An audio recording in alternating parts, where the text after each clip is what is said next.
Hello everyone, welcome back to the new video of Knowledge Hunter. അപ്പോൾ എല്ലാ വിദ്യാർത്ഥികൾക്കും knowledge ഹണ്ടറിൻ്റെ പുതിയൊരു വീഡിയോയിലേക്ക് സ്വാഗതം.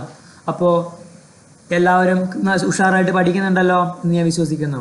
അപ്പോൾ നമ്മുടെ ഇന്നത്തെ വീഡിയോ 7ാം ക്ലാസ് BSലെ ചാപ്റ്റർ 2 ആസിഡുകളും ബേസുകളും അല്ലെങ്കിൽ ആസിഡ്സ് ആൻഡ് ബേസസ് എന്ന് പറഞ്ഞ ചാപ്റ്ററിലെ ഫുൾ ക്വസ്റ്റ്യൻ റിവിഷൻ ആണ്. ആ ചാപ്റ്ററിൽ നിന്നും എക്സാമിന് ചോദിക്കാൻ സാധ്യതയുള്ള എല്ലാ ചോദ്യങ്ങളുമാണ് നമ്മൾ ഈ ഒരു വീഡിയോയിൽ ചർച്ച ചെയ്യുന്നത്. അപ്പോൾ നിങ്ങൾ വീഡിയോ ആദ്യം മുതൽ അവസാനം വരെ കാണുക. പിന്നെ ഒരു കാര്യം, നിങ്ങൾ ഇതാ ആസിഡ്സ് ആൻഡ് ബേസസ് എന്ന് പറഞ്ഞ ചാപ്റ്ററിൻ്റെ 1 ഷോട്ട് റിവിഷൻ കണ്ടിട്ടില്ലെങ്കിൽ തീർച്ചയായിട്ടും എൻ്റെ ചാനലിൽ ഞാൻ അതിൻ്റെ 1 ഷോട്ട് റിവിഷൻ അപ്ലോഡ് ചെയ്തിട്ടുണ്ട്. അത് കണ്ടിട്ട് വേണം ഈ വീഡിയോ കാണാൻ. ഓക്കെ, അപ്പോൾ അതിൻ്റെ ലിങ്ക് ഞാൻ ഡിസ്ക്രിപ്ഷൻ ബോക്സിലും കമൻറ്റ് ബോക്സിലും പിൻ ചെയ്ത് വെക്കുന്നതായിരിക്കും കേട്ടോ. അപ്പോൾ നിങ്ങൾ ആ ഒരു 1 ഷോട്ട് റിവിഷൻ കാണണം, നിർബന്ധമായിട്ട് കാണുക. എന്നിട്ട് നേരെ ക്വസ്റ്റ്യൻ ചെയ്യാൻ വരിക കേട്ടോ. അപ്പോൾ പിന്നെ ഒരു കാര്യം കൂടെ പറയാനുണ്ട്. നിങ്ങൾ എൻ്റെ യൂട്യൂബ് ചാനൽ ഇതുവരെയായിട്ടും സബ്സ്ക്രൈബ് ചെയ്തിട്ടില്ലെങ്കിൽ തീർച്ചയായിട്ടും സബ്സ്ക്രൈബ് ചെയ്യുക. അതേപോലെ നിങ്ങൾക്ക് ഈ വീഡിയോ ഇഷ്ടപ്പെട്ടാൽ ലൈക്ക് ചെയ്യുക. അതേപോലെ നിങ്ങളുടെ വിലയേറിയ അഭിപ്രായങ്ങൾ എന്തെങ്കിലും ഉണ്ടെങ്കിൽ അത് കമൻറ്റ് ബോക്സിൽ രേഖപ്പെടുത്താൻ മറക്കല്ലേ. പിന്നെ മാക്സിമം നിങ്ങളുടെ കൂട്ടുകാരേക്ക് ഞാൻ ഷെയർ ചെയ്യാൻ ഞാൻ നിങ്ങളെ പറയുന്നില്ല, നിങ്ങൾ ചെയ്യുമെന്ന് എനിക്കറിയാം. അതുകൊണ്ട് നിങ്ങൾ എന്ത് ചെയ്യുക, നിങ്ങളുടെ കൂട്ടുകാരിലേക്ക് മാക്സിമം ഈ വീഡിയോ ഷെയർ ചെയ്ത് സപ്പോർട്ട് ചെയ്യുക. നിങ്ങൾ തരുന്ന ഓരോ പ്രചോദനമാണ് ഓരോ വീഡിയോ ചെയ്യാൻ എന്നെ പ്രേരിപ്പിക്കുന്നത്. അപ്പോൾ നിങ്ങൾ അതും കൂടെ ഒന്ന് മനസ്സിലാക്കിയിട്ട് മുന്നോട്ടേക്ക് പോവുക. ഓക്കെ അല്ലേ? സോ കൂടുതൽ ഞാനിങ്ങനെ പറഞ്ഞ് ബോറടിപ്പിക്കുന്നില്ല. നമുക്ക് നേരെ ഓരോ ക്വസ്റ്റ്യനും നമുക്ക് ചെയ്ത് ഇങ്ങനെ മുന്നോട്ടേക്ക് പോവാം. റെഡി ആണല്ലോ? യെസ്. സോ ഫസ്റ്റ് ക്വസ്റ്റ്യൻ ഇതാണ്, analyse the picture and answer the questions given. അപ്പോൾ ഇതാ ഇവിടെ ഒരു ചിത്രം കൊടുത്തിട്ടുണ്ട്. ഈ ചിത്രമാണ് കേട്ടോ. ഇവിടെ ഒരു ചിത്രം കൊടുത്തിട്ടുണ്ട്. ഈ ചിത്രം നിരീക്ഷിച്ചിട്ട് താഴെയുള്ള ചോദ്യങ്ങൾക്ക് ഈ 3 ചോദ്യങ്ങളുടെയും ഉത്തരം നമ്മളോട് എഴുതാനാണ് പറഞ്ഞിട്ടുള്ളത്. ഓക്കെ ആണല്ലോ? അപ്പോൾ ചിത്രം കൃത്യമായിട്ട് നിരീക്ഷിക്കുക. എന്നിട്ട് ഓരോ ക്വസ്റ്റ്യനും നമുക്ക് നോക്കാം. Which gas is filling in the balloon. അപ്പോൾ ഇവിടെ ഒരു ബലൂണ് കാണാൻ പറ്റുന്നുണ്ട്. ഓക്കെ, അപ്പം നമുക്ക് നോക്കാം. ഈ ചിത്രം ഒന്ന് കൃത്യമായിട്ട് നിരീക്ഷിക്കാം. അപ്പോൾ ഇവിടെ ഒരു കുപ്പിയുണ്ട്. ആ കുപ്പിയിൽ ഡയല്യൂട്ടഡ് ആസിഡ് എന്ന് പറഞ്ഞാൽ ആസിഡാണ്, വെള്ളം ചേർത്ത ആസിഡിനാണ് ഡയല്യൂട്ടഡ് ആസിഡ് എന്ന് പറയുന്നത്. ആസിഡ് ഉണ്ട്. അതേപോലെ സിങ്ക് എന്ന് പറഞ്ഞാൽ ഒരു മെറ്റലാണ്, ഒരു ലോഹമാണ്.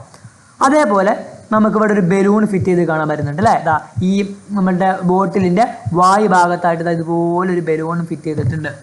ഓക്കെ ആണല്ലോ? എന്നൊരു ചോദിച്ച ക്വസ്റ്റ്യൻ ഇതാണ്, ഈ ആസിഡും ഈ സിങ്കും കൂടെ റിയാക്ട് ചെയ്ത് കഴിഞ്ഞാൽ ഇവിടെ ഒരു ഗ്യാസ് ഉണ്ടാവുന്നുണ്ട്. ഈ ഗ്യാസ് നേരെ ഈ ബലൂണിൽ ഫില്ല് ചെയ്യുന്നുണ്ട്. ആ ഗ്യാസ് ഏതാണെന്നാണ് ചോദിച്ചത്. നമ്മൾ പഠിച്ചിട്ടുണ്ട്, ഒരു ആസിഡ് ഒരു മെറ്റൽ റിയാക്ട് ചെയ്ത് കഴിഞ്ഞാൽ ഏത് ഗ്യാസാണ് ഉണ്ടാവുക? ഹൈഡ്രജൻ ഗ്യാസ് അല്ലേ. അതേപോലെ ഇവിടെയും ഒരു ആസിഡും സിങ്ക് എന്ന് പറഞ്ഞൊരു മെറ്റലാണല്ലോ. അപ്പോൾ ഇവിടെ ഉള്ള ഈ ആസിഡും ഈ മെറ്റലും കൂടെ റിയാക്ട് ചെയ്ത് കഴിഞ്ഞാൽ ഏത് ഗ്യാസാണ് ഫോം ചെയ്യാം? നമ്മുടെ ഹൈഡ്രജൻ ഗ്യാസ് ആണ് അല്ലേ. സോ അതിൻ്റെ ആൻസർ ഞാൻ ഇവിടെ എഴുതാം. സോ എ ചോദ്യത്തിൻ്റെ ആൻസർ എന്താ? Yes, this is hydrogen gas ആണ്. Hydrogen gas. ഓക്കെ ആണല്ലോ? Yes, hydrogen gas. Okay, next നമുക്ക് ബി ചോദ്യം ഒന്ന് ചർച്ച ചെയ്യാം. നോക്കടാ, how this gas is formed. ഈ ഗ്യാസ് എങ്ങനെയാണ് രൂപപ്പെടുക? എങ്ങനെയാ? നമുക്കറിയാം, എന്താ ഇവിടെയുള്ള ഈ ആസിഡും അതേപോലെ ഈ സിങ്കും കൂടെ റിയാക്ട് ചെയ്യുമ്പോഴാണ് അല്ലേ. സോ നമുക്കത് എഴുതാം. എന്താ? ആസിഡും അതേപോലെ ആ സിങ്കും കൂടെ റിയാക്ട് ചെയ്യുമ്പോഴാണ്, പ്രവർത്തിക്കുമ്പോഴാണ് ഹൈഡ്രജൻ ഗ്യാസ് ഉണ്ടാവുക. നിങ്ങൾക്ക് വേണമെങ്കിൽ പൊലിപ്പിച്ച് അടിപൊളിയായിട്ട് എഴുതാം. എങ്ങനെയാ? By the reaction of acid and zinc എന്നൊക്കെ എഴുതാം കേട്ടോ. ഞാനിവിടെ ഷോർട്ടാക്കി എഴുതിയുള്ളൂ.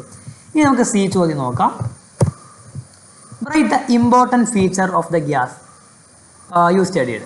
അപ്പോൾ നമ്മളിപ്പോൾ ഇവിടെ ഒരു ഗ്യാസിനെ പറ്റി പറഞ്ഞു അല്ലേ. ആ ഗ്യാസിൻ്റെ ഒരു പ്രധാനപ്പെട്ട ഒരു പ്രത്യേകത എന്താണ്? നമുക്കറിയാം, ഹൈഡ്രജൻ്റെ പ്രത്യേകത എന്താ? ഹൈഡ്രജൻ എന്ന് പറഞ്ഞാൽ ഒരു ഇൻഫ്ലെയിമബിൾ ഗ്യാസ് ആണ് അല്ലേ. സോറി, ഇൻഫ്ലെയിമബിൾ എന്ന് വേണ്ട, ഫ്ലെയിമബിൾ എന്ന് മതി. ഓക്കെ, അതാണ് കുറച്ചും കൂടെ നല്ലത്. ഫ്ലെയിമബിൾ ഗ്യാസ് ആണ്. ഓക്കെ, എന്താ ഫ്ലെയിമബിൾ ഗ്യാസ് എന്ന് പറഞ്ഞാൽ? കത്തുന്ന വാതകം. ഓക്കെ, കത്തുന്ന ഒരു ഗ്യാസ് ആണ് എന്ത്? നമ്മുടെ hydrogen. So flammable gas.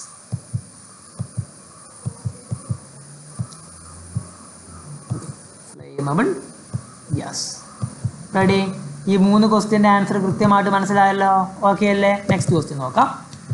Observe the list of substances that are selected in the science corner. അപ്പോൾ സയൻസ് കോർണറിൽ തിരഞ്ഞെടുത്ത കുറച്ച് സാധനങ്ങളുടെ പേര് ഇവിടെ കൊടുത്തിട്ടുണ്ട്. അതെന്ത് ചെയ്യാം? നമുക്ക് ഒന്ന് പരിശോധിക്കാം. അപ്പോൾ ഓരോന്ന് നോക്കുക. ഒന്നിവിടെ വിനെഗർ കൊടുത്തിട്ടുണ്ട്, സോഡിയം ഹൈഡ്രോക്സൈഡ്, ഹൈഡ്രോക്ലോറിക് ആസിഡ്, ഇവിടെ 2 സോഡിയം ഹൈഡ്രോക്സൈഡ് അല്ലേ. സോറി മക്കളെ, ഇത് സോഡിയം ഹൈഡ്രോക്സൈഡ് അല്ല, ഇത് സോഡിയം ക്ലോറൈഡ് ആണ് കേട്ടോ. എന്താണ്? സോഡിയം ക്ലോറൈഡ് ആണ്. സോഡിയം ക്ലോറൈഡ് മാറിപ്പോയതാണ്. അപ്പോൾ സോഡിയം ക്ലോറൈഡ്, പിന്നെ കാൽസ്യം ഹൈഡ്രോക്സൈഡ്. ഓക്കെ, ഇത്രയും 5 സാധനങ്ങളാണ് സയൻസ് കോർണറിലേക്ക് സെലക്ട് ചെയ്തിട്ടുള്ളത്. ഇനി ക്വസ്റ്റ്യൻ നോക്കാം. വിച്ച് ആൽക്കലി, നോക്കണേ, ഒന്ന് ലേസർ പോയിന്റ് എടുത്തോളൂ കേട്ടോ. Laser point, okay. Which alkali in this list is used to make soap? Soap നിർമ്മിക്കാൻ ഏത് ആൽക്കലിയാണ്? ആൽക്കലി എന്ന് പറയുമ്പോൾ നിങ്ങൾക്ക് കൺഫ്യൂഷൻ ഉണ്ടാകും മക്കളെ. ആൽക്കലി എന്ന് പറഞ്ഞാൽ ബേസിൻ്റെ വേറെ പേരാണ് ആൽക്കലി കേട്ടോ. അപ്പോൾ ഞാനോട് എഴുതാം, ആൽക്കലി എന്ന് പറഞ്ഞാൽ എന്താ? ബേസ് എന്നാണ് അർത്ഥം, ബേസ്. അപ്പോൾ നമ്മൾ സോപ്പ് നിർമ്മിക്കാൻ ഏത് ബേസാണ് ഉപയോഗിക്കുക? നമ്മൾ പഠിച്ചിട്ടുണ്ട്, സോപ്പ് നിർമ്മിക്കാൻ ഏത് ബേസാണ് ഉപയോഗിക്കുക? യെസ്, അത് സോഡിയം ഹൈഡ്രോക്സൈഡ് ആണ്. സോ നമുക്ക് അതിന് ആൻസർ എഴുതാം, എന്താ? Sodium hydroxide. Sodium hydroxide.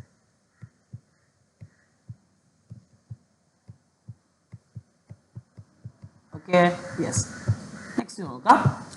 Which of the following containers would you choose for making soap? Soap നിർമ്മിക്കാൻ ഈ താഴെ പറഞ്ഞിരിക്കുന്നതിൽ ഇതാണോ നിങ്ങൾ സെലക്ട് ചെയ്യാന്ന് ചോദിച്ചിട്ടുള്ളത്. ഏത് പാത്രമാണ് നിങ്ങൾ സെലക്ട് ചെയ്യുക? സ്റ്റീലിൻ്റെ ബക്കറ്റാണോ പ്ലാസ്റ്റിക്കിൻ്റെ ബക്കറ്റാണോ എന്ന് നോക്കാം. പിന്നെ ആ ബക്കറ്റ് സെലക്ട് ചെയ്തതിന് ശേഷം അതിനുള്ള കാരണം എന്താണെന്നും കൂടെ നിങ്ങൾ എഴുതാം. അപ്പോൾ മക്കളെ നിങ്ങളൊന്ന് മനസ്സിലാക്കി വെക്കുക. അതായത് നമുക്കറിയാം, ഈ സോപ്പ് നിർമ്മിക്കാൻ നമുക്ക് സോഡിയം ഹൈഡ്രോക്സൈഡ് വെള്ളത്തിൽ ലയിപ്പിക്കേണ്ടി വരും അല്ലേ. സോഡിയം ഹൈഡ്രോക്സൈഡ് വെള്ളത്തിൽ ലയിപ്പിച്ചിട്ടാണ് നമ്മൾ സോപ്പ് നിർമ്മിക്കുക. അപ്പോൾ നമ്മൾ ആ സോപ്പ് നിർമ്മാണത്തിൻ്റെ ആ ഒരു ഘട്ടത്തിൽ നമ്മൾ പറഞ്ഞു, സോഡിയം ഹൈഡ്രോക്സൈഡ് വാട്ടറിൽ ഡിസോൾവ് ചെയ്യുന്ന സമയത്ത് ഒരുപാട് ഹീറ്റ് ലിബറേറ്റ് ചെയ്യുന്നുണ്ട്, ഒരുപാട് താപം പുറത്ത് വിടുന്നുണ്ട്. അപ്പോൾ മക്കളെ, ആ താപമൊക്കെ ഉൾക്കൊള്ളാൻ പറ്റുന്ന ഒരു പാത്രം വേണം നമ്മൾ എടുക്കാൻ. മക്കൾ, ഇവിടെ പ്ലാസ്റ്റിക്കിൻ്റെ പാത്രം എടുക്കാൻ പറ്റുമോ? പറ്റൂല. കാരണം പ്ലാസ്റ്റിക്കിന് ആ ഒരു ഹീറ്റ്, ആ ഒരു താപത്തെ ഉൾക്കൊള്ളാൻ കഴിയില്ല. അപ്പോൾ നമുക്ക് ഈ പ്ലാസ്റ്റിക്കിൻ്റെ ബക്കറ്റ് ഉപയോഗിക്കാൻ പറ്റില്ല, സ്റ്റീലിൻ്റെ ബക്കറ്റ് ഉപയോഗിക്കാൻ പറ്റും. കാരണം സ്റ്റീലിന് ആ ഉണ്ടാകുന്ന ആ ചൂടിനെ എന്ത് ചെയ്യാൻ പറ്റും? താങ്ങാൻ പറ്റും, അല്ലെങ്കിൽ അതിന് കപ്പാസിറ്റി ഉണ്ട്, അത് താങ്ങാനുള്ള കപ്പാസിറ്റി ഉണ്ട്. അപ്പോൾ നമ്മൾ ഏത് ബക്കറ്റാണ് ഇവിടെ യൂസ് ചെയ്യുക? നമ്മളിവിടെ സ്റ്റീൽ ബക്കറ്റാണ് യൂസ് ചെയ്യുക. ഓക്കെ ആണല്ലോ, സ്റ്റീലിൻ്റെ ബക്കറ്റാണ് യൂസ് ചെയ്യുക. എന്തുകൊണ്ട് പ്ലാസ്റ്റിക്കിൻ്റെ ബക്കറ്റ് യൂസ് ചെയ്യുന്നില്ല? നമുക്കറിയാം, സോപ്പിൻ്റെ നിർമ്മാണത്തിൽ സോഡിയം ഹൈഡ്രോക്സൈഡ് വാട്ടറിൽ ഡിസോൾവ് ചെയ്തിട്ടാണ് നമ്മൾ സോപ്പ് നിർമ്മിക്കുക. അപ്പോൾ സോഡിയം ഹൈഡ്രോക്സൈഡ് വാട്ടറുമായിട്ട് റിയാക്ട് ചെയ്യുന്ന സമയത്ത് ഒരുപാട് ഹീറ്റ് ലിബറേറ്റ് ചെയ്യുന്നുണ്ട്, ഒരുപാട് താപം പുറത്ത് വരുന്നുണ്ട്. അപ്പോൾ ആ താപത്തെ ഉൾക്കൊള്ളാൻ പറ്റുന്ന ഒരു കണ്ടെയ്നർ, ഒരു പാത്രം വേണം നമ്മൾ എടുക്കാൻ. അപ്പോൾ നമുക്ക് സ്റ്റീൽ ബക്കറ്റ് ഉണ്ട്, പ്ലാസ്റ്റിക് ബക്കറ്റ് ഉണ്ട്. അതിൽ സ്റ്റീൽ ബക്കറ്റാണ് താപത്തെ ഉൾക്കൊള്ളുക. അപ്പോൾ നമുക്ക് സ്റ്റീൽ ബക്കറ്റാണ് യൂസ് ചെയ്യാൻ പറ്റുക. ഓക്കെ, മനസ്സിലായല്ലോ? യെസ്. ഇനി സി നോക്കാം. Why are sodium silicate and stone powder added while making soap? നമ്മൾ സോപ്പ് നിർമ്മിക്കുമ്പോൾ എന്തിനാണ് സോഡിയം സിലിക്കേറ്റും അതേപോലെ സ്റ്റോൺ പൗഡറും ആഡ് ചെയ്യുക? നമ്മൾ സോപ്പ് നിർമ്മിക്കുന്നതിൻ്റെ ആ ഒരു ഘട്ടത്തിൽ പറഞ്ഞു, എന്ത്? സോഡിയം സിലിക്കേറ്റും സ്റ്റോൺ പൗഡറും നമ്മൾ ആഡ് ചെയ്യുന്നത് ഒന്ന് ആ സോപ്പിൻ്റെ ഹാർഡ്നെസ്സിന് വേണ്ടിയാണ്. സോപ്പിൻ്റെ ഹാർഡ്നെസ്സിന് വേണ്ടിയാണ്. ആ സോഫ്റ്റ്നെസ്സിൻ്റെ ഹാർഡ്നെസ് എന്ന് പറഞ്ഞാൽ ദൃഢത. അതേപോലെ ദൃഢത കൂടാനും അതിന് ഹാർഡ്നെസ് ഉണ്ടാവാനും പിന്നെ ഒരു കാര്യം കൂടെ ഉണ്ട്, അതിൻ്റെ ക്വാണ്ടിറ്റി ഇൻക്രീസ് ചെയ്യാനും. ഓക്കെ, ക്വാണ്ടിറ്റി എന്ന് പറഞ്ഞാൽ അതിൻ്റെ അളവാണ്. അപ്പോൾ എന്തിനൊക്കെ വേണ്ടിയാണ്? To increase the hardness and quantity of soap കേട്ടോ. ഓക്കെ, സോപ്പിൻ്റെ ഹാർഡ്നെസ്സും ക്വാണ്ടിറ്റി എന്ന് പറഞ്ഞാൽ അളവ്, അത് കൂടാൻ വേണ്ടിയാണ് സോഡിയം സിലിക്കേറ്റും സ്റ്റോൺ പൗഡറും നമ്മൾ ആഡ് ചെയ്യുക. ബുദ്ധിമുട്ടുണ്ടോ? ഇല്ല. അപ്പോൾ ABC ക്വസ്റ്റ്യൻസ് നമ്മൾ കംപ്ലീറ്റ് ചെയ്തു. നെക്സ്റ്റ് ക്വസ്റ്റ്യനിലേക്ക് കിടക്കാം. അതായത് ഇവിടെ ആൻസർ കൊടുത്തിട്ടുണ്ട് കേട്ടോ, നിങ്ങൾക്ക് വേണമെങ്കിൽ ഒന്ന് വായിച്ചു നോക്കിയാൽ മതി.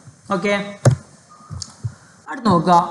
Y red colour is formed when turmeric stained clothes are washed with soap? ഒരു ഇമ്പോർട്ടൻ്റ് ക്വസ്റ്റ്യൻ ആണ്. നമുക്കറിയാം, ഈ നിങ്ങൾ ചെയ്തിട്ടുണ്ടോയെന്ന് എനിക്കറിയില്ല, ഈ മഞ്ഞൾ അല്ലെങ്കിൽ മഞ്ഞളിൻ്റെ പൊടിയിലേക്ക് നമ്മൾ സോപ്പിൻ്റെ പൊടി ഇട്ടാൽ മഞ്ഞൾപ്പൊടി കലക്കിയ വെള്ളത്തിലേക്ക് കേട്ടോ, അതിലേക്ക് സോപ്പ് പൊടി മിക്സ് ചെയ്ത് കഴിഞ്ഞാൽ ആ സോപ്പ് പൊടി ഉള്ള ആ മഞ്ഞൾ വെള്ളം ചുവപ്പ് നിറമായിട്ട് നിങ്ങൾ മാറുന്നത് കണ്ടിട്ടുണ്ടാവും. എന്താണ് അതിൻ്റെ കാരണം ഞാൻ പറഞ്ഞുതരാം. ഈ ടെർമറിക് എന്ന് പറഞ്ഞു കഴിഞ്ഞാൽ എന്താ? ഒരു നാച്ചുറൽ ഇൻഡിക്കേറ്ററാണ്. എന്തിൻ്റെ ഇൻഡിക്കേറ്റർ ആണെന്ന് ചോദിച്ചാൽ ബേസുകളുടെ ഇൻഡിക്കേറ്റർ ആണ്. അതായത് നമ്മളൊരു ടെർമറിക്, ഞാൻ ഇവിടെ നിന്ന് എഴുതുന്നുണ്ട് ടെർമറിക്. ഈ ടെർമറിക് ബേസുകളിൽ എന്തിലാണ് മക്കളെ? ബേസുകളിൽ മക്കളെ മനസ്സിലാക്കി വെച്ചോളുക, റെഡ് കളറായിരിക്കും കാണിക്കുക. അതായത് ഏതെങ്കിലും ഒരു ബേസിലേക്ക് നമ്മൾ ടെർമറിക് ആഡ് ചെയ്ത് കഴിഞ്ഞാൽ അവിടെ ഉണ്ടാകുന്ന കളർ റെഡ് കളറായിരിക്കും, ചുവപ്പ് നിറമാണ് അവിടെ ഉണ്ടാവുക. അപ്പോൾ അതേപോലെ തന്നെ ഇവിടെ നടക്കുന്നത് എങ്ങനെയാ? നമ്മൾ ആ തുണി കഴുകുന്നത് സോപ്പ് ഉപയോഗിച്ചിട്ടാണ്. അപ്പോൾ സോപ്പ് എന്ന് പറഞ്ഞാൽ ഒരു ബേസാണ്. അപ്പോൾ ആ ബേസിലേക്കാണ് നമ്മൾ ടെർമറിക് മഞ്ഞളിട്ടത്, അതുകൊണ്ടാണ് അവിടെ ചുവപ്പ് നിറം ഉണ്ടാവുന്നത്. മനസ്സിലായല്ലോ? അപ്പോൾ നമുക്ക് ഇംഗ്ലീഷിൽ എങ്ങനെ എഴുതാം? Soap is base and turmeric is a natural indicator of base. When turmeric come in contact with a base, its yellow color turns blue. അതുകൊണ്ടാണ് എന്ത് ആ നമ്മളുടെ സോപ്പ് ബേസ് ആണ്. ആ ബേസിലേക്ക് നമ്മൾ മഞ്ഞ നിറമുള്ള മഞ്ഞൾ ആഡ് ചെയ്യുന്ന സമയത്ത് ബേസിൽ നമ്മളുടെ മഞ്ഞൾ ചുവപ്പ് നിറം കാണിക്കും. അതുകൊണ്ടാണ് ചുവപ്പ് നിറം കാണാനുള്ള കാരണം. മനസ്സിലായല്ലോ? യെസ്. അടുത്ത് നോക്കുക, പ്രഡിക്റ്റ് പറഞ്ഞാൽ പ്രവചിക്കുക. The colour change when a white paper rubbed with turmeric is dipped in lime water. White അതായത് മക്കളെ നിങ്ങൾ മനസ്സിലാക്കി വയ്ക്കുക. അതായത് ഒരു മഞ്ഞൾ എടുത്തു, എന്നിട്ട് അതൊരു വെള്ള പേപ്പറിൽ ഒരതി, എന്നിട്ട് ആ വെള്ള പേപ്പർ നമ്മൾ ലൈം വാട്ടർ ചുണ്ണാമ്പ് വെള്ളത്തിലേക്ക് മുക്കിക്കഴിഞ്ഞാൽ ഏത് കളറാണ് കാണിക്കുക? മക്കളെ നമുക്കറിയാം, ചുണ്ണാമ്പ് വെള്ളം എന്ന് പറഞ്ഞു കഴിഞ്ഞാൽ ലൈം വാട്ടർ എന്ന് പറഞ്ഞാൽ എന്താ? അതൊരു ബേസ് അല്ലേ? ഒരു ബേസാണ്. അപ്പോൾ ആ ബേസിലേക്കാണ് നമ്മൾ ആ ഒരു നമ്മളുടെ മഞ്ഞൾ, ആ ഒരു ടെർമറിക് ആഡ് ചെയ്യുന്നത്. അപ്പോൾ ഏത് കളറാണ് ഉണ്ടാവുക? റെഡ് കളറാണ് ഉണ്ടാവുക അല്ലേ? റെഡ് കളറാണ് ഉണ്ടാവുക. ബുദ്ധിമുട്ടില്ലല്ലോ? ഇല്ല, റെഡ് കളറാണ് ഉണ്ടാവുക. അതിന് കാരണം എന്താ? നമുക്കറിയാം, നമ്മൾ ടെർമറിക് ബേസിൽ റെഡ് കളർ ഉണ്ടാക്കുന്നു അല്ലേ? അതുകൊണ്ടാണ്. നെക്സ്റ്റ് നോക്കുക, which of the following can turn pathimukham water to yellow. പതിമുഖം വെള്ളം യെല്ലോ നിറമാക്കുന്നത് ആരാണെന്നാണ് ചോദിച്ചത്. എന്താ പതിമുഖം വെള്ളം? നമുക്കറിയാം, പതിമുഖം വെള്ളം എന്ന് പറഞ്ഞാൽ ഒരു നാച്ചുറൽ ഇൻഡിക്കേറ്റർ ആണ് അല്ലേ? നാച്ചുറൽ ഇൻഡിക്കേറ്റർ ആണ്. ആ പതിമുഖ വെള്ളത്തിനെ മഞ്ഞ നിറമാക്കുന്നത് ആരാ? പതിമുഖം വാട്ടറിനെ യെല്ലോ ആക്കുന്നത് ആസിഡുകളാണ്. ഓക്കെ, മനസ്സിലാക്കി വെക്കുക. പതിമുഖം വെള്ളത്തിനെ മഞ്ഞ നിറമാക്കുന്നത് ആസിഡുകളാണ്. അപ്പോൾ ഇതിലേതൊക്കെയാണ് ആസിഡ് നോക്കിയാൽ മതി. ലെമൺ ജ്യൂസ്, നാരങ്ങ നീര്. എന്താണ് നാരങ്ങ നീര് ആസിഡ് അല്ലേ? അപ്പോൾ നാരങ്ങ നീര് നമുക്ക് എന്ത് ചെയ്യാം? പറയാൻ പറ്റും. പിന്നെ ബേക്കിംഗ് സോഡ പറ്റില്ല. ബ്ലാക്ക് ടീ ഒരിക്കലും പറ്റില്ല. ടാമറിൻ്റെ ജ്യൂസ്, പുളിവെള്ളം, അത് ആസിഡാണ്. അപ്പോൾ ഈ ലെമൺ ജ്യൂസ് അതേപോലെ ടാമറിൻ്റെ ജ്യൂസ്, ഈ രണ്ടാളുകളെയാണ് പതിമുഖം വെള്ളം മഞ്ഞ നിറമാക്കുക. കാരണം എന്താ? കാരണം നമ്മുടെ പുളിവെള്ളവും ടാമറിൻ്റെ വാട്ടറും ലെമൺ ജ്യൂസും ആസിഡ് ആയതുകൊണ്ട്. ബുദ്ധിമുട്ടില്ലല്ലോ? ഇല്ല. നമുക്ക് അടുത്ത ക്വസ്റ്റ്യനിലേക്ക് നീങ്ങാം. നെക്സ്റ്റ് ക്വസ്റ്റ്യൻ നോക്കാം. ഇതൊരു പ്രീവിയസ് ഇയർ ക്വസ്റ്റ്യൻ ആണ്, കഴിഞ്ഞ വർഷം ചോദിച്ചൊരു ക്വസ്റ്റ്യൻ ആണ് കേട്ടോ. അപ്പോൾ നോക്കുക, ഇവിടെ 2 കുട്ടികളുണ്ട്. ആ കുട്ടികളുടെ സംഭാഷണം നമുക്കൊന്ന് വായിച്ചു നോക്കാം. Tamarind is kept in a copper vessel in my home. എന്താ പറയുന്നത്? ആ കുട്ടി പറയുകയാണ്, എൻ്റെ വീട്ടിൽ പുളി സൂക്ഷിച്ചിരിക്കുന്നത് കോപ്പറിൻ്റെ പാത്രത്തിലാണ്, ചെമ്പിൻ്റെ പാത്രത്തിലാണെന്നാണ് പറഞ്ഞിട്ടുള്ളത്. അപ്പോൾ പിന്നെ അടുത്ത കുട്ടി ആൺകുട്ടി പറയാണ്, ഇൻ മൈ ഹോം, എൻ്റെ വീട്ടിൽ tamarind is kept in an earthen pot. എൻ്റെ വീട്ടിൽ ഒരു മൺപാത്രത്തിലാണ് പുളി സൂക്ഷിച്ചിരിക്കുന്നത്. അപ്പോൾ നിങ്ങൾ ആ 2 കുട്ടികൾ പറയുന്ന കാര്യം കൃത്യമായിട്ട് മനസ്സിലായല്ലോ. ഒരു കുട്ടിയുടെ വീട്ടിൽ ചെമ്പിൻ്റെ പാത്രത്തിലാണ് അല്ലെങ്കിൽ കോപ്പറിൻ്റെ പാത്രത്തിലാണ് പുളി സൂക്ഷിച്ചിരിക്കുന്നത്. മറ്റൊരു കുട്ടിയുടെ വീട്ടിൽ മൺപാത്രത്തിലാണ് പുളി സൂക്ഷിച്ചിരിക്കുന്നത്. എന്നിട്ട് ക്വസ്റ്റ്യൻ എന്താ നോക്കുക. Whose opinion do you agree with? നിങ്ങൾ ആരുടെ അഭിപ്രായത്തിലാണ് ഉറച്ചു നിൽക്കുന്നത്? വൈ? അങ്ങനെയാണെങ്കിൽ എന്തുകൊണ്ടാണ്? ഞാൻ ഉറച്ചു നിൽക്കുന്നത് രണ്ടാമത്തെ കുട്ടിയുടെ. അപ്പോൾ നമുക്ക് എന്ത് ചെയ്യാം? സെക്കൻഡ് ചൈൽഡ് അല്ലേ? രണ്ടാമത്തെ കുട്ടിയുടെ അടുത്താണ് ഞാൻ ഉറച്ചു നിൽക്കുന്നത്. കാരണം മക്കളെ നിങ്ങൾ നോക്കടാ, എന്താ നിങ്ങൾ പഠിച്ചിട്ടുണ്ട്, the reaction between acid and base. ആസിഡും മെറ്റലും തമ്മിലുള്ള ആ ഒരു റിയാക്ഷൻ നിങ്ങൾ പഠിച്ചിട്ടുണ്ടല്ലോ. ഇവിടെ മക്കൾ നിങ്ങൾ മനസ്സിലാക്കി വെക്കുക, ഇവിടെ ഈ പെൺകുട്ടിയുടെ വീട്ടിൽ സൂക്ഷിച്ച് വെച്ചിരിക്കുന്നത് കോപ്പറിൻ്റെ പാത്രത്തിലാണ്. നമുക്കറിയാം, ടാമറിൻ്റെ എന്ന് പറഞ്ഞാൽ ആസിഡാണ്, അതുപോലെ കോപ്പർ എന്ന് പറഞ്ഞാൽ ഒരു മെറ്റലാണ്. അപ്പോൾ നമുക്കറിയാം, ഈ ആസിഡും ഇവിടെയുള്ള ഈ മെറ്റലും തമ്മിൽ റിയാക്ട് ചെയ്തിട്ട് എന്തുണ്ടാവാം? റിയാക്ട് ചെയ്ത് കഴിഞ്ഞാൽ കോപ്പറിൻ്റെ പാത്രം എന്ത് ചെയ്യാം? തുരുമ്പിക്കാം, കേടുവരാം അല്ലേ? അതുപോലെ പിന്നെ ആ പുളി നമ്മൾ കഴിക്കുകയാണെന്നുണ്ടെങ്കിൽ നമുക്ക് ഒരുപാട് ആരോഗ്യ പ്രശ്നങ്ങളുണ്ടാവും. അപ്പോൾ ശരിക്കും നമ്മൾ മൺപാത്രങ്ങളിലും അതേപോലെ പ്ലാസ്റ്റിക്കിൻ്റെ പാത്രത്തിലൊക്കെയാണ് സൂക്ഷിച്ച് വെക്കേണ്ടത്. മനസ്സിലായല്ലോ? അപ്പോൾ നമുക്ക് അതിൻ്റെ ആൻസർ എങ്ങനെ പറയാം? അപ്പോൾ agree with the second child, രണ്ടാമത്തെ കുട്ടിയെ അടുത്താണ് ഞാൻ അഗ്രി ചെയ്യുന്നത് എന്ന് പറഞ്ഞ് നിങ്ങൾക്ക് തുടങ്ങാം. എന്നിട്ട് പിന്നെ എന്ത് ചെയ്യും? കാരണം എന്താ? The acid react with metal and undergoes corrosion. അതായത് ഈ ടാമറിൻഡിലുള്ള ആസിഡ് ഈ കോപ്പറുമായിട്ട് റിയാക്ട് ചെയ്തിട്ട് എന്ത് സംഭവിക്കാം? ഒരുപാട് ഹാനികരമായിട്ടുള്ള സാധനങ്ങൾ ഉണ്ടാകാം എന്ന് പറയാം അല്ലേ? പിന്നെ എന്ത് ചെയ്യാം? നമ്മൾ കഴിക്കുന്ന പുളി എന്ത് ചെയ്യാം? കേട് വരാം. അതുകൊണ്ട് നമ്മളിതാ ഈ കുട്ടി പറയുന്നത് പോലെ മൺപാത്രങ്ങളിലോ അല്ലെങ്കിൽ പ്ലാസ്റ്റിക്കിൻ്റെ പാത്രങ്ങളിലോ ഒക്കെ വേണം നമ്മൾ പുളി സൂക്ഷിക്കാൻ. മനസ്സിലായല്ലോ എന്തുകൊണ്ടാണെന്ന്? ഓക്കെ, എന്തുകൊണ്ടാണ് രണ്ടാമത്തെ കുട്ടിയുടെ അടുത്ത് ഉറച്ചു നിൽക്കുന്നത്? മനസ്സിലായില്ലേ? യെസ്. ഇനി നമുക്ക് ബി ക്വസ്റ്റ്യൻ നോക്കാം.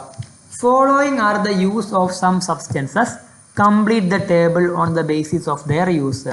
അപ്പോൾ ഇവിടെ ഒരു ടേബിൾ കൊടുത്തിട്ടുണ്ട്. ഇതാണ് നിങ്ങൾക്ക് കാണാൻ പറ്റുന്ന ടേബിൾ കേട്ടോ. ഈ ടേബിൾ നമ്മളോട് ഫില്ല് ചെയ്യാനാണ് പറഞ്ഞിട്ടുള്ളത്. അതായത് ഇവരുടെ ഉപയോഗത്തിനനുസരിച്ചിട്ട് നമുക്ക് ഈ ടേബിളുകൾ ഫില്ല് ചെയ്യണം. അപ്പോൾ ഉപയോഗങ്ങൾ ഇവിടെ കൊടുത്തിട്ടുണ്ട് കേട്ടോ. ഓരോ ഉപയോഗങ്ങൾ കൊടുത്തിട്ടുണ്ട്. അപ്പോൾ നമുക്ക് ഓരോന്ന് വായിച്ചു നോക്കാം. ഞാൻ ടേബിളിലേക്ക് ആക്കുന്നില്ല, പകരം ഞാനിവിടെ ഓരോന്ന് എഴുതി തരാം കേട്ടോ. അപ്പോൾ മക്കളെ നിങ്ങളൊന്ന് നോക്കൂടെ. അപ്പോൾ നമുക്ക് first used in battery of vehicle, എന്താ പറഞ്ഞാൽ മോട്ടോർ വാഹനങ്ങളുടെ ബാറ്ററി ആയിട്ട് ഉപയോഗിക്കുന്നത്. നമുക്കറിയാം. അത് ഇവിടെ നോക്കണം. ഈ ടേബിൾ അതിന് മുമ്പ് ശ്രദ്ധിക്കണം. ഇവിടെ ആസിഡ് ആണെങ്കിൽ ഇവിടെ ആരായിരിക്കും? യെസ്, ബേസ് ആയിരിക്കും അല്ലേ? ബേസ് ആയിരിക്കും. ആസിഡ് ആണെങ്കിൽ ഇവിടെ ആരായിരിക്കും? ബേസ് ആയിരിക്കും. അപ്പോൾ മക്കൾ നിങ്ങൾ പറഞ്ഞേ, used in battery of motor vehicle, motor വാഹനങ്ങളുടെ ബാറ്ററി ആയിട്ട് ഉപയോഗിക്കുന്നത് എന്താ? ആസിഡാണ് അല്ലേ? നിങ്ങൾ യൂസസ് പഠിച്ചിട്ടുണ്ട്. അപ്പോൾ acid. Next used in medicine, medicine ആയിട്ട് ഉപയോഗിക്കുന്നത് ബേസുകളെയാണ്. ബേസസ്. Okay, base. അടുത്തത് used to make chemical fertilisers, അതായത് രാസവളങ്ങൾ ഉണ്ടാക്കാൻ നമ്മൾ ആരെ യൂസ് ചെയ്യുന്നത്? ആസിഡുകളെയാണ് യൂസ് ചെയ്യുന്നത്. അതവിടെ കൊടുത്തിട്ടുണ്ട്, നല്ല എഴുതാം. ആസിഡ്സിനെയാണ് യൂസ് ചെയ്യുന്നത്. അടുത്തത് used in glass manufacturing, glass നിർമ്മിക്കാൻ ആരെയാണ് യൂസ് ചെയ്യുന്നത്? നമുക്ക് ബേസുകളെയാണ് യൂസ് ചെയ്യുന്നത് ഗ്ലാസ് നിർമ്മിക്കാൻ. ഓക്കെ, അത് മനസ്സിലായി. ഈ used to reduce the acidity of soil, മണ്ണിൻ്റെ അസിഡിറ്റി കുറയ്ക്കാൻ ഉപയോഗിക്കുന്നത് ബേസുകളെയാണ്. Okay, yes. അപ്പോൾ അത് നമ്മൾ കംപ്ലീറ്റ് ചെയ്തു. നിങ്ങൾ ഈ ടേബിളിൽ ഓരോന്ന് ഫില്ല് ചെയ്യണം കേട്ടോ. നെക്സ്റ്റ് ക്വസ്റ്റ്യൻ നോക്കാം. Which of the following statement related to soap making are correct? Soap നിർമ്മാണവുമായി ബന്ധപ്പെട്ടിട്ട് ഇതിൽ ശരിയായിട്ടുള്ള ഏതാണ്? അപ്പോൾ ഒന്നാമത്തെ സ്റ്റേറ്റ്മെൻറ്റ് നോക്കാം. Aluminium hydroxide is used to make soft soap. ശരിയാണോ? അല്ല, തെറ്റാണ്.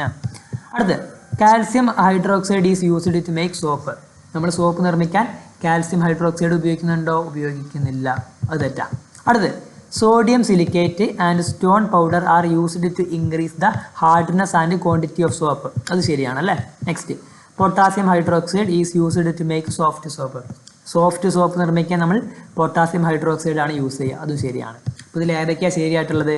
3ഉം 4ഉം ആണ് ശരി. So option 4 correct. 3 and 4 are correct. ബുദ്ധിമുട്ടില്ലല്ലോ? യെസ്. നെക്സ്റ്റ് നോക്കാം.